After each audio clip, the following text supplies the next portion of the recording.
So, as many of you know, I live in what can be a very cold climate. Central Alberta. We had a couple of days last winter, like we do just about every winter, where we were literally the coldest spot on the planet. And I'm telling you this for a specific reason. Because when it gets super cold like that, in order to survive, you have to adapt to the environment. And you dress differently and you do different things that and or not do things that you would have done otherwise. Like you put on a toque for my American friends and my friends around the world. A toque is kind of like a beanie except much warmer. And you put on a scarf and you put on layers of jackets and oftentimes several layers of jackets. And you put on extra long underwear and you put on big winter boots that will protect your feet, and you put on warm gloves and you bundle up before you go out and face the environment.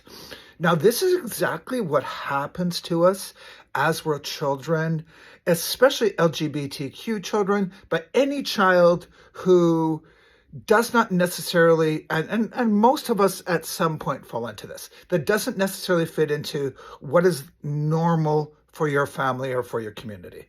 And so what happens is we develop an adaptive behavior where we put on a behavior or we put on a belief system or we suppress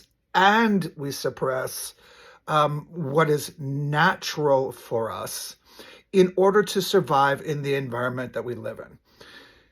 And this is really, really typical. Like I said, not just for gay people, not just for queer people, not just for people who are coming out of religious families, but just about for everybody. We all have these things that we do at different times just to adapt. Now, this is where it gets a little bit tricky for us. We start to accept those layers and layers and layers that we put on ourselves as who we really are. We are the toque. We are the scarf. We are the down-filled jackets. We are the gloves. We are the heavy boots. And we carry these things around with us perpetually, forever, until we stop and realize, I am not in the same environment that I was before when I needed these things to protect ourselves. Now, these behaviors can be things like pleasing other people or becoming quiet and shy and introverted or worshiping the same way that our family does or suppressing our sexuality and the natural expression of that, or our creativity and the natural expression of that.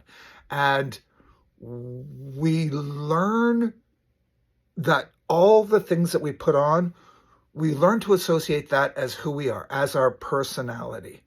Now, when we are in an adult environment, when we are taken out of or forced out of the environment that we use those protections to live in, they become redundant in a lot of cases. Yet we are so strongly associated with those as who we are that we create shadows within ourselves. And this is where the whole idea of shadow work comes from.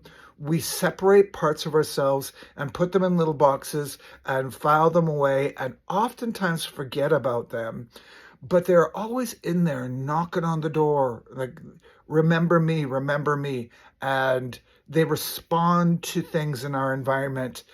And we can sometimes experience them as pain or as trauma because the thing that triggers them is waking them up and trying to draw to your awareness. Look at me. This is me. This is I am a part of you that is being ignored, that is being rejected, that has been rejected, and I need to be reintegrated into you.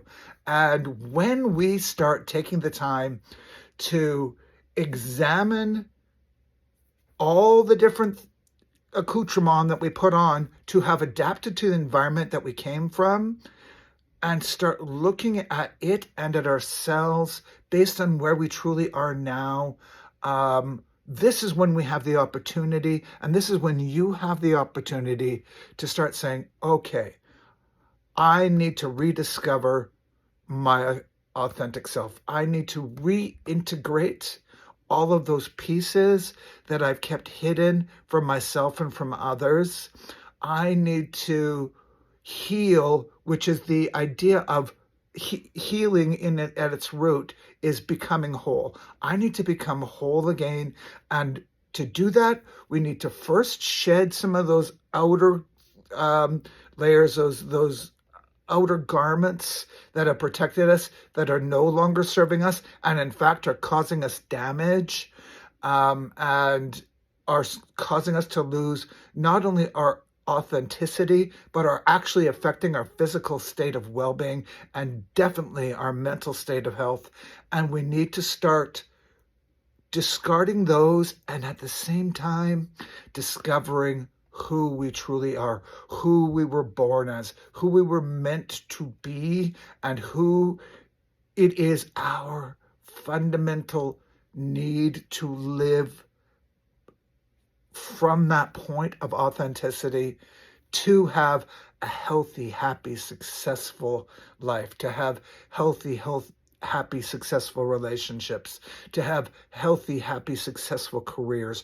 All of the bits of us that we have kept in those little boxes are essential elements to creating the life that we truly want and we truly deserve.